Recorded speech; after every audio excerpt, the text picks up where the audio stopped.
let's talk about a technical resume. A technical resume is very similar to the structure outlined in our overall resume preparation video, with some slight nuances that are specific to technician type work.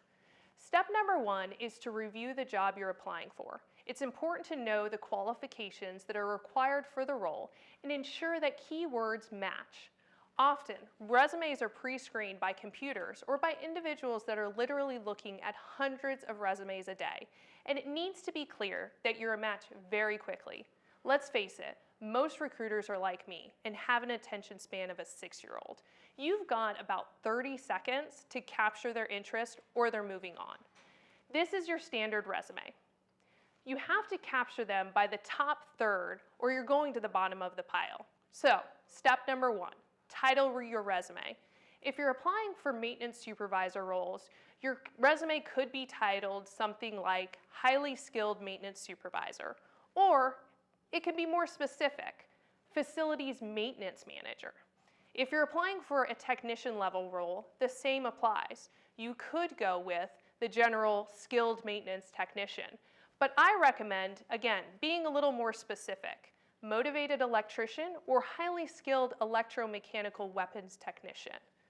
Step number 2, summarize your skills in a short paragraph, 3 to 4 sentences that highlight your background. This should include key qualifications and career highlights that are applicable to the position you're applying for. For example, electromechanical weapons technician with 13 plus years of experience providing technical support for weapon systems, their electrical, mechanical, and software applications. A talented technician that possesses the ability to work independently or in a group atmosphere.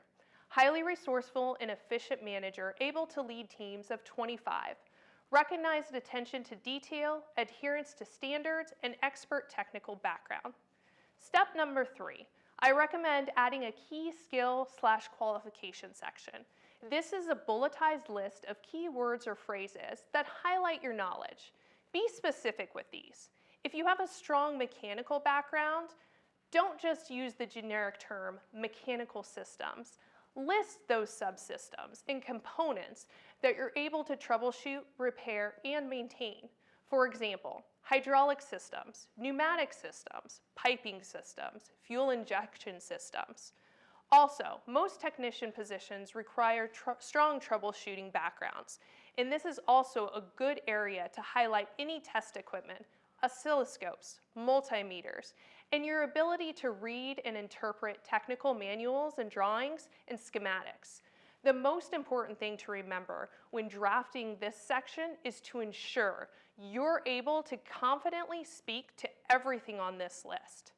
Step number 4, for the body of the resume. This is, of course, in reverse chronological order of the positions you've held. Keep your target audience in mind. You are selling a product, you to a buyer, the hiring team.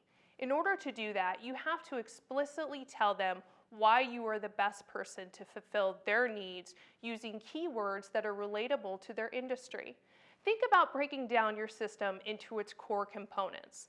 This is also where you can go more in-depth with your key accomplishments and highlight quantifiable results of your efforts in each role. Finally, you'll want to wrap up with your technical training. Of course, you'll want to list your basic technical training. In the Navy, we call them A schools. From there, you'll want to highlight any advanced technical training, C schools, and your additional formal education, including your associate's, bachelor's degree, etc. It's important to remember, at the end of the day, you will ask 10 different people what your resume should look like, and you will get 10 different answers. There is no one set formula, but if you use the recommendations that suit your goals, your resume will shine.